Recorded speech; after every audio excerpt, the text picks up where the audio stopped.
Hello hello everyone. Trick to learn atomic mass number. मैं इसमें exceptional case में के बारे में बताऊंगी कि बेरिलियम, नाइट्रोजन, क्लोरीन और आर्गन के लिए हमारा फॉर्मूला इसमें बियॉन्ड जाएगा, यानी कि अलग जाएगा। इसमें हम ऑड और इवन के हिसाब से अपना फार्मूला या लगा रहे थे वो इनमें नहीं होता है।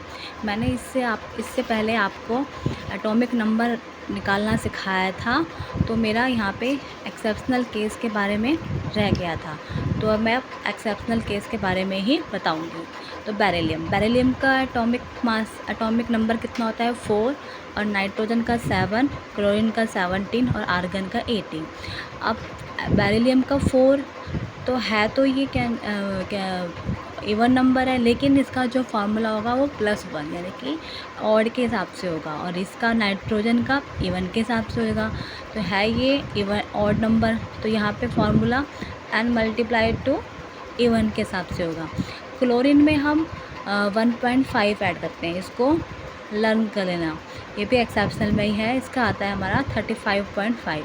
आर्गन का आप डायरेक्ट याद कर लीजिए 40। तो इस हिसाब से हमारा एटॉमिक मास नंबर बेरिलियम का 9, नाइट्रोजन का 14 और इसका 35.5 होता है। अगर हम 21 टू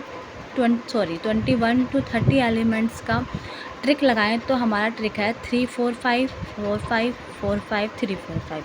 इसको हम याद कर सकते हैं अगर हम 21 से 30 एलिमेंट्स का लर्न करेंगे। तो देखिए एलिमेंट्स हमारे ये हैं, इनको हमें इस फॉर्मूले के अनुसार याद कर लेना है। देखो 3 4 5, अब मुझे पता है हमारा एटॉमिक नंबर ये हैं, ठीक है।